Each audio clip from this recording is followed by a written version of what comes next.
इकबाले जुल्म, ये शब्द सुना है आपने? और अगर नहीं सुना है तो देश के शिक्षा मंत्रालय को सुन लीजिए, क्योंकि आजकल इसी बात की चर्चा हो रही है।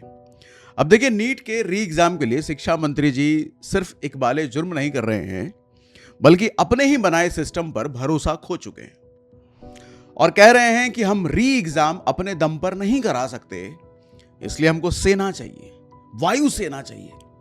मतलब वो खुद मान रहे हैं कि उनका सिस्टम इतना खोखला हो चुका है कि एक परीक्षा दोबारा कराने के लिए फौज की जरूरत पड़ रही है। और यह नाकामी का ऐलान नहीं है, ये सरेंडर है।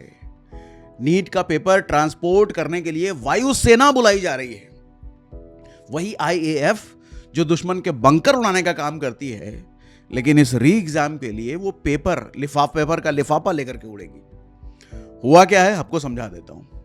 देखो भैया, 3 मई को 22 लाख बच्चे नीट का एग्जाम देने बैठे।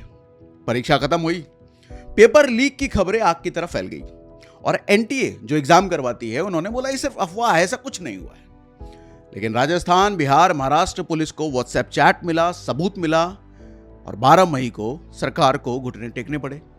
नतीजा ये हुआ कि परीक्षा कैंसिल हो गई और अब 21 जून को री एग्जाम होना है। कल रक्षा मंत्री राजनाथ सिंह के घर हाई लेवल की मीटिंग हुई। पीएमओ एक्टिव मोड में है, सीबीआई मैदान में उतर चुकी है, 13 गिरफ्तारियां हो चुकी है और आज सुप्रीम कोर्ट में सुनवाई भी है। लेकिन भैया, मेरा सवाल ये नहीं है कि पेपर लीक कैसे हुआ। सवाल ये है कि जिस सिस्टम पर भरोसा करके 22 लाख बच्चों ने अपनी जिंदगी के सबसे कीमती साल दांव पर लगाए, उस सिस्टम पर अब खुद सरकार को ही भरोसा नहीं है और आर्मी का काम सरहद की हिफाजत करना है, परीक्षा केंद्रों का पहरा देना नहीं। आज जो सरकार पेपर लीक नहीं बचा सकती, वो फौज से पेपर करवाएगी भैया।